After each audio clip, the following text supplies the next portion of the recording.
Bismillahirrahmanirrahim. Jangan lupa subscribe ya. Hamba dunia. Sampai ada orang yang harus menjadi hamba dunia karena ingin mendapatkan dunia. Coba.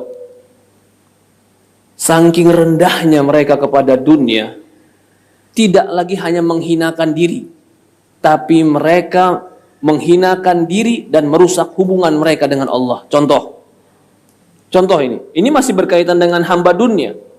Karena orientasinya dunia, dia kira dunia itu yang tertinggi, dia kira dunia itu yang membahagiakan, dan dia kira dunia itu yang akan memberikan kebaikan, sehingga dia kerahkan semua kemampuannya buat dunia, sampai Allah dia tinggalkan. Ada sebuah kisah. Seorang laki-laki pengen kaya,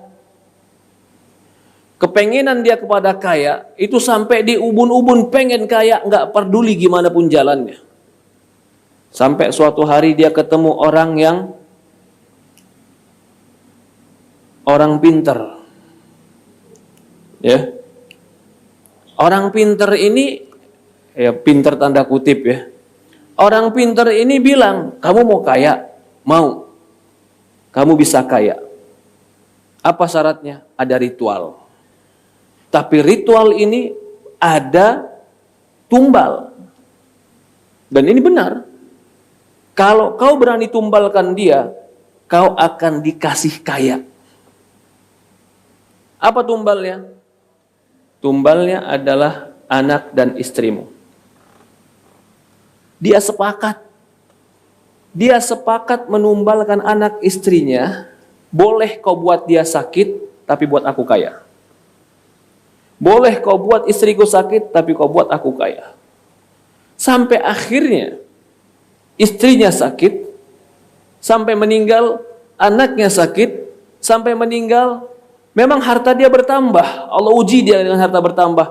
Karena tumbalnya sudah habis, sisa dia sendiri. Akhirnya dia pun sakit dengan tumbal dirinya sendiri. Untuk apa dia kasih? Untuk apa dia korbankan dirinya? Untuk uang. Ini hamba dunia namanya. Lah kita menghambakan kepada Allah, pernah enggak kita tumbalin anak kita? Allah cuman kasih kita tumbal kurban. Itu pun bagi yang mampu. Allah sudah maafkan kita. Tapi ada manusia yang dia mengorbankan dirinya, agamanya, akidahnya, bahkan dia korbankan keluarganya untuk dunia. Ada lagi yang mengorbankan suaminya. Ini kisah juga ini. Mengorbankan suaminya, dia punya perjanjian dengan jin, kalau nanti suaminya mati, maka kematian suami ini sebagai bukti kesetiaan dia kepada jin, dan jin harus bantu dia untuk kaya. Tapi syaratnya, dalam satu malam itu, dia harus duduk di depan kamarnya, dan disertai di situ ada kambing yang dia letakkan di luar, tidak boleh tidur walaupun sedetik. Kalau dia tidur sedetik, sedikit saja dia tidur, lalu nanti datang makhluk halus itu, maka gagal, tidak jadi kaya. Ya, subhanallah, tapi ternyata betul. Di malam itu, dia sempat tidur sedetik atau 2 detik, suaminya tabrakan, hampir mati. Apa yang dia korbankan untuk dunia? Suaminya. Abdu dinar, ini namanya hamba dunia. Ada orang yang menjadi hamba dunia bukan saja dengan itu. Ada juga orang yang jadi hamba dunia, tidak keluarganya yang dia gadaikan. Apa yang dia gadaikan? Dia gadaikan hubungan dia dengan Allah. Jumatan gak mau tutup toko. Kenapa? Sayang Ustadz, untungnya kalau tutup toko nanti untungnya sedikit. Jadi gak ikut Jumatan. Enggak. Siapa yang dia gadaikan? Hubungan dia dengan Allah. Untuk apa? Untuk uang, hamba dunia. Padahal Allah cuma minta waktu dia sebentar Jumatan, habis Jumatan apa kata Allah? Fantashiru fil ardi wabtagu min fadlillah. Kata Allah Subhanahu wa taala, kalau sudah selesai Jumatan, maka bertebaranlah di muka bumi dan mencarilah pahala dari Allah. Mukmin, apa tanda orang itu hamba dunia? Tanda yang pertama, seseorang yang menjadi tanda hamba dunia yang pertama, dia rela mengorbankan hubungan dia dengan Allah asalkan dunia dia dapatkan. Ini ciri sedikit atau banyak orang yang menjadi hamba dunia. Dia rela hubungan dia dengan Allah rusak, atau bahkan dia rela mengorbankan agama dia hanya untuk dapat dunia. Maka dia bukan lagi jadi hamba Allah, tapi jadi hamba dunia. Dia rela, seperti tadi, dia rela mungkin menghancurkan agamanya, dia rela tinggalkan sholatnya, dia rela hancurkan akidahnya, dia rela beribadah dan ritual untuk kepada selain Allah, tujuannya hanya untuk dunia. Itu masuk kategori hamba dunia. Rasulullah mengatakan ta'isa abdu dinar, celakalah orang yang menjadi hamba dunia.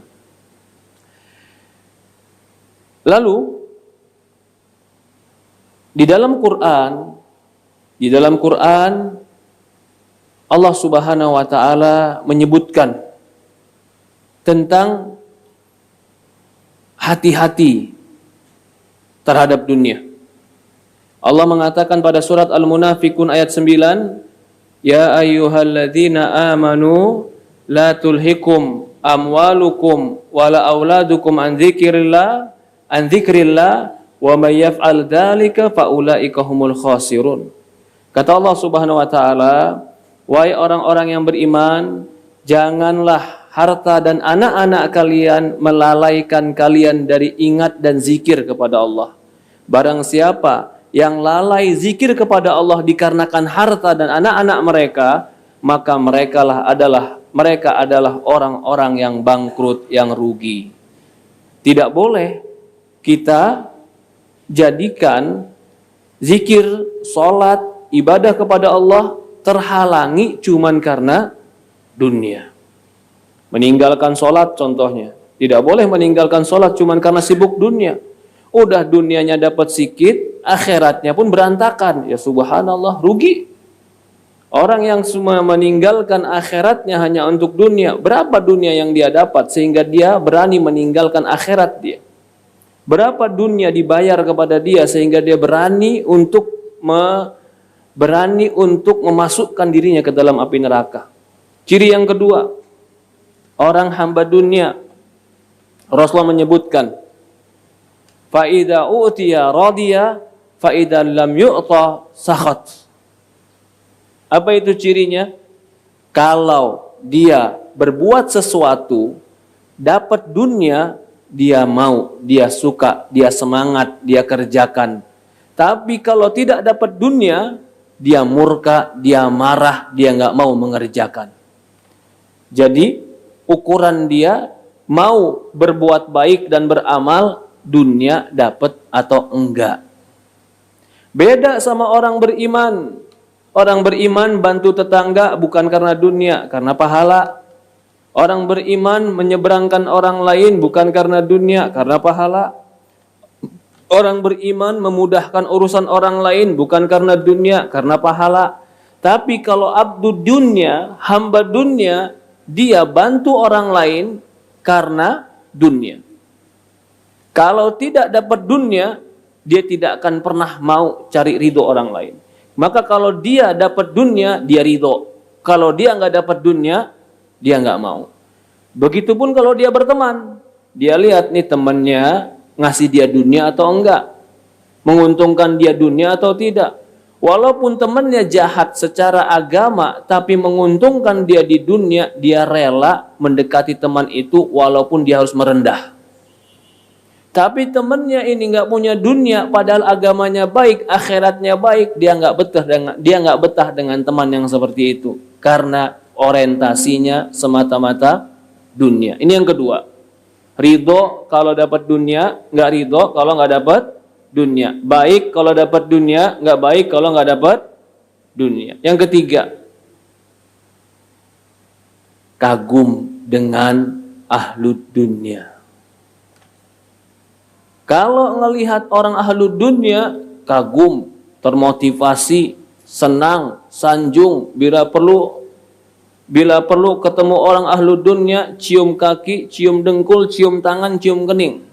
Masya Allah, semua dicium.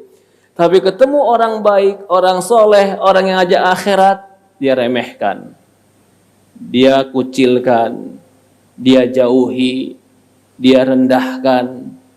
Ini cirinya, merendah di hadapan dunia dan tidak peduli kepada akhirat. Rasulullah SAW pernah mengatakan dalam sebuah hadis, sebagaimana hadis yang kita bacakan tadi, kata Rasulullah SAW, manil tamasa ridallah bisakhatin nas ridallahu an wa ardon nas ajma'in.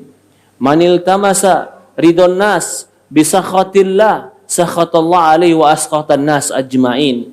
Kata Rasulullah SAW, barang siapa yang mencari ridho Allah walaupun manusia tidak suka, maka Allah akan ridho kepada dia dan Allah akan jadikan manusia pun meridhoi dia. Barang siapa yang mencari ridho manusia dengan kemurkaan Allah, dia nggak peduli Allah murka, yang penting manusia suka sama dia. Dia nggak peduli Allah murka, yang penting dia ridho dengan dunianya. Barang siapa yang mencari ridho manusia dengan kemurkaan Allah, Allah akan murka kepada dia dan Allah akan jadikan manusia pun murka kepada dia. Jadi orang yang menjadikan keridhaan manusia tujuan yang tertingginya dan menjadikan dunia tujuan yang tertingginya, suatu hari akan Allah jatuhkan sehina-hinanya. Tapi orang yang menjadikan ridho Allah puncak tertingginya, walaupun mungkin hari ini manusia tidak menyukainya, akan ada waktunya nanti Allah jadikan manusia pun menyukai dia. Ini kata Rasulullah SAW, manil tamasa ridallah bisakhatin nas ridallah anhu wa ardon nas ajma'in. Barang siapa yang mencari ridho Allah walaupun manusia tidak suka, maka Allah akan jadikan Allah ridho pada dia dan Allah jadikan manusia pun ridho kepada dia. Di dalam Al-Quran Allah menyebutkan juga tentang hakikat dunia. Apa kata Allah dalam Al-Quran? Bal hiya fitnatu walakinna aktsarahum la ya'lamun. Surat Az-Zumar ayat 49. Kata Allah Subhanahu wa taala berkaitan dengan dunia, bal hiya fitnatun. Dunia itu adalah fitnah. Apa itu fitnah? Ujian. Kenapa dunia dikatakan ujian? Karena ketika manusia dapat dunia atau hilang dunia, akan nampak karakter dirinya. Orang yang gak sabar ketika gak ada dunia, akan nampak karakter tidak sabarnya. Orang yang angkuh dan sombong ketika dapat dunia, akan nampak karakter dirinya. Maka Allah sebutkan pada surat Az-Zumar, bal hiya fitnatun walakinna aktsarahum la ya'lamun. Bahkan dunia ini adalah ujian, fitnah. Akan tetapi kebanyakan manusia tidak mengetahuinya. Dalam Al-Quran ayat yang lain, surat Toha ayat 131, masih Allah menceritakan tentang dunia. Bagaimana harusnya orang mukmin memandang dunia. Allah menyebutkan pada surat Toha ayat 131, kata Allah Subhanahu wa taala, wala tamuddanna 'ainaka ila ma mata'na bihi azwajan minhum zahratal hayatid dunya linaftinahum fi wa rizqu rabbika khairu wa abqa. Kata Allah Subhanahu wa taala, jangan kau panjangkan pandanganmu kepada orang-orang yang kami berikan kesenangan dunia berupa pasangan istri sebagai hiasan dunia untuk mereka. Itu semua kami berikan untuk memberikan fitnah dan ujian kepada mereka. Rizki Rabbuk, rizki Allah itu lebih baik dan lebih kekal. Maksudnya rizki Allah adalah akhirat. Maka kata Allah Subhanahu wa taala di sini, kalau ada orang yang Allah berikan dan bentangkan dunia, bukan berarti itu baik bagi mereka, tapi itu adalah ujian bagi mereka. Dalam Al-Quran surat Al-Kahfi ayat 7, Allah berfirman, surat Al-Kahfi ayat 7, Inna ja'alna ma'alal ardi zinatan laha. Kami jadikan di atas bumi ini perhiasan, keindahan. Linabluwahum, itu sebagai bala, ujian. Ayyuhum ahsanu amalan, siapa di antara kalian yang terbaik amalannya.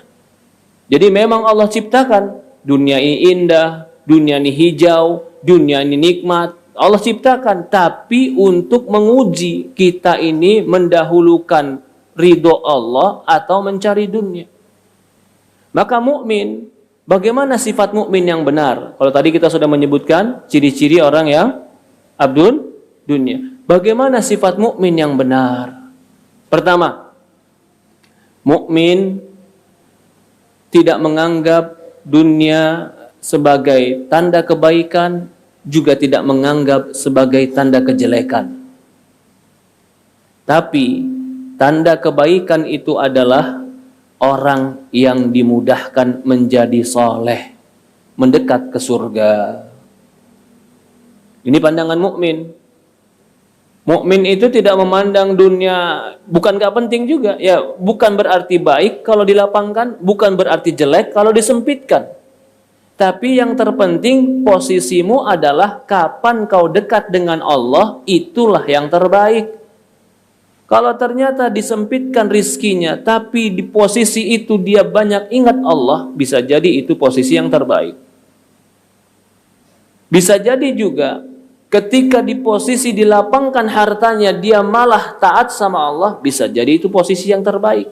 Maka Rasulullah mengatakan dalam sebuah hadis, kata Rasulullah SAW, fa innallaha a'ta dunya ala man yuhibbu ala man la yuhib. Sesungguhnya Allah memberikan dunia kepada orang yang Allah cintai dan orang yang tidak Allah cintai. Tapi Allah tidak berikan iman kecuali hanya kepada orang yang Allah cintai. Tapi bagi mukmin kalau diberi iman, dihidupkan hati, didekatkan diri kepada Allah, itulah kebaikan. Tapi kalau dijauhkan dari Allah, dilalaikan hati, itulah ujian. Yang kedua, bagaimana sifat mukmin? Mukmin menjadikan dunia adalah kendaraan untuk mengantar kepada Allah. Yang namanya kendaraan itu cuman alat transportasi mengantarkan kepada tujuan. Seperti itulah dunia di sisi mukmin. Bagaimana itu? Dia jadikan dunia itu cuman perantara untuk bisa cepat sampai kepada Allah. Maksudnya, dia jadikan dunia sebagai alat untuk bisa mendapat ridho Allah. Dia dapat dunia, dengan dunia dia sedekah. Dia dapat dunia, dengan dunia dia zakat. Dia dapat dunia, dengan dunia dia haji. Dia dapat dunia, dengan dunia dia bangun masjid. Jadi dunia bagi dia atau harta bagi dia sebagai sarana untuk mencari ridho Allah. Jadi bukan berarti muslim gak boleh kaya, boleh, tapi jangan jadi hamba dunia. Karena Rasulullah mengatakan dunia tidak akan bisa digapai oleh orang-orang yang tamak. Walaupun setinggi-tingginya semangat, dunia tidak akan bisa didapat. Dari ini, mukmin menganggap, orang iman beranggapan bahwasannya boleh saja kita punya dunia. Tapi dunia itu bukan tujuan. Mana yang lebih sempurna? Orang yang naik haji atau yang tidak naik haji? Apa jawabannya, Ibu? naik haji butuh uang enggak? Maka mukmin nyari uang supaya haji. Mana yang lebih sempurna? Orang yang terima uang tangan di bawah atau tangan di atas? Tangan di atas. Bagaimana tangan di atas kalau enggak punya dunia, punya harta? Berarti orang mukmin tetap boleh punya harta, tapi tujuannya supaya dapat ridho Allah. Yang ketiga, pandangan mukmin, dunia itu cuman di tangan, bukan di hati. Kalau ada nikmati, kalau tidak ada nggak perlu sedih. Karena Allah mengatakan wa amma bi ni'mati rabbika fahaddits. Adapun nikmat Allah ceritakan. Boleh nggak kita menikmati nikmat Allah? Boleh, tapi itu cuman kenikmatan yang ada di tangan, bukan dimasukkan hati. Loh, maksudnya masukkan hati bagaimana Ustaz? Orang kalau sudah masuk hati, hilang apa yang di hatinya, dia sedih. Dia dapat apa yang di hatinya, dia bangga. Mukmin tidak. Mukmin dunia itu di tangan, yang di hati adalah Allah. Yang di hati adalah iman. Kalau ada di tangan, dia manfaatkan. Kalau tidak ada di tangan, dia bersabar. Maka Rasulullah mengatakan, ajabali amri mu'min, inna amrahu kullahu lahu khair. Kata Rasulullah SAW, orang mukmin itu mengagumkan. Kalau dia dilapangkan, dia bersyukur. Fakanat khairun lah, itu baik bagi dirinya. Kalau dia diuji, disempitkan, fasabar, dia sabar. Fakanat khairun lah, maka itu baik bagi dirinya. Walaysa dzalika li ahadin illa lil mu'min. Dan tidak ada yang bisa seperti ini kecuali orang beriman. Perhatikan Umar bin Khattab, perhatikan Utsman bin Affan, perhatikan Abu Bakar, orang kaya, punya harta, tapi hartanya tidak menyebabkan dia lupa sama Allah. Hartanya tidak melalaikan dia. Hartanya tidak menyebabkan dia mengambil yang haram. Dia gunakan hartanya untuk mendekatkan diri kepada Allah Subhanahu wa taala. Bahkan dalam sebuah riwayat diistilahkan, saking banyaknya harta yang dinafkahkan di jalan Allah, seolah-olah Abu Bakar telah membeli dengan hartanya surga Allah Subhanahu wa taala. Ini dunia bagi orang beriman. Yang keempat, bagaimana sikap mukmin terhadap mataul dunia, kehidupan dunia? Maka bagi mukmin yang keempat, kehidupan dunia itu adalah sebagai nikmat Allah yang pantas disyukuri. Kita juga nggak benci dengan pakaian yang bagus, silahkan. Kita juga nggak benci dengan sendal yang bagus, silahkan. Kita juga tidak mengharamkan dengan kendaraan yang bagus, silahkan. Rasulullah SAW itu pernah pakai pakaian yang bagus. Dan Rasulullah punya onta-onta yang bagus. Untuk apa itu semua dia gunakan? Apakah untuk sombong, untuk angkuh, untuk pamer? Bukan. Ketika dia menikmati nikmat Allah, semakin dia merasakan nikmat Allah, semakin dia tunduk, bersyukur, dan dia semakin dekat kepada Allah. Maka suatu hari Abdullah bin Abbas radhiyallahu an pernah pakai pakaian yang bagus. Ketika dia pakai pakaian yang bagus, dia masuk kepada kaum Khawarij. Kaum Khawarij ini mencibir dan mencemooh. Beginikah alul ilmi? Beginikah orang yang tahu agama? Beginikah orang soleh? Pakai pakaiannya, kenapa pakaian yang bagus? Lalu Abdullah bin Abbas bilang sama mereka, adakah di antara kalian yang pernah ketemu Rasulullah? Semua orang Khawarij ketika itu bilang, nggak ada. Kami nggak ada yang pernah ketemu Rasulullah. Lalu kata Abdullah bin Abbas, aku pernah ketemu Rasulullah dan aku lihat dia menggunakan pakaian yang lebih baik daripada ini. Berarti mukmin kalau diberikan dunia dan nikmat itu bukan sebuah celaan, bukan sebuah aib, tapi itu sebuah tanda agar kita bersyukur kepada Allah Subhanahu wa taala. Wa amma bi ni'mati rabbika fahaddits. Tapi jangan cuman karena ingin dapatkan dunia rusak agama kita, rusak ibadah kita. Jangan cuman karena dunia rusak hubungan kita kepada Allah. Tidak ada yang lebih mahal, lebih besar, lebih baik dibanding akhirat. Wal akhiratu khairu wa abqa. Kata Allah Subhanahu wa taala, akhirat itu lebih baik dan lebih kekal. Maukah ada orang yang menukar kebaikan akhirat dengan dunia? Nggak ada. Termasuk ini bagian orang yang mendahulukan dunia. Tadi kita ada ciri-ciri tadi ahli dunia, ditambah sedikit ciri ahli dunia.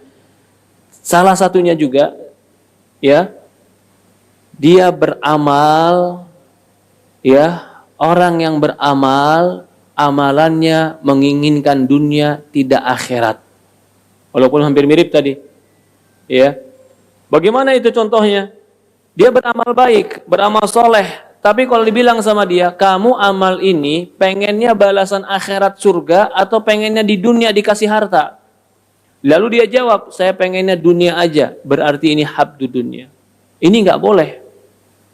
Rasulullah mengatakan dalam Al-Quran, kata Allah Subhanahu wa Ta'ala, berkaitan dengan orang yang beramal baik tapi tujuannya dunia, kata Allah Subhanahu wa Ta'ala, ya, di dalam Al-Quran, kata Allah, dalam Al-Quran, man kana yuridul hayata dunya wa zinataha nuwafi ilaihim a'malahum fiha wa hum fiha la yubkhasun. Barang siapa yang menginginkan dengan amal solehnya dunia, maka kami kasih dunia kepada mereka dan tidak akan pernah dia dirugikan. Walaysa lahu fil akhirati ilan nar, tapi tidak mendapatkan apa-apa di akhirat kecuali neraka. Wa habita ma sana'u fiha, maka batal apa yang dia kerjakan. Wa batilum ma kanu ya'malun, maka gugurlah semua amalan mereka. Disebutkan para ulama yang dimaksud adalah orang yang beramal seolah-olah ibadah tapi tujuannya bukan akhirat, tujuannya supaya dapat dunia. Padahal amalannya kalau dilihat secara kasat mata amalan akhirat, amalan ibadah, tapi niat dia bukan untuk akhirat, untuk dunia. Allah kasih dunianya, tapi nanti di akhirat ketika dia minta sama Allah, ya Allah mana sholatku? Allah jawab, sudah dikasih di dunia pahalanya. Ya Allah, mana bacaan Qur'anku? Kata Allah, sudah dikasih di dunia apa yang kau minta.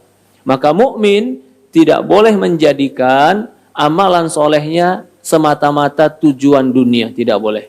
Tetap amalan soleh kita tujuannya adalah akhirat dan ridha Allah Subhanahu wa Ta'ala. Walaupun kita tetap butuh dunia, tapi jangan jadikan amal soleh kita untuk membayar dunia. Di dalam Al-Quran lagi, ya, Allah Subhanahu wa Ta'ala mengatakan, qul man harrama zinatallahi allati akhraja li ibadi wa thayyibati min rizqi qul hiya lil ladzina amanu. Katakanlah, siapa yang mengharamkan perhiasan-perhiasan Allah yang Allah keluarkan untuk hambanya yang baik-baik dari rizki?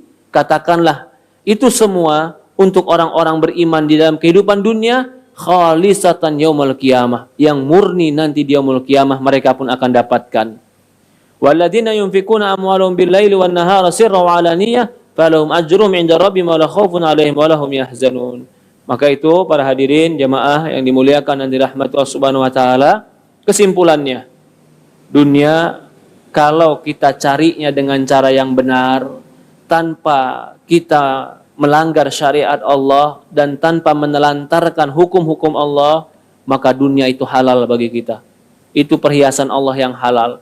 Tapi kalau kita dikarenakan dunia, kita tinggalkan Allah, maka itu bagian daripada abdud dunia, hamba dunia. Jadikan dunia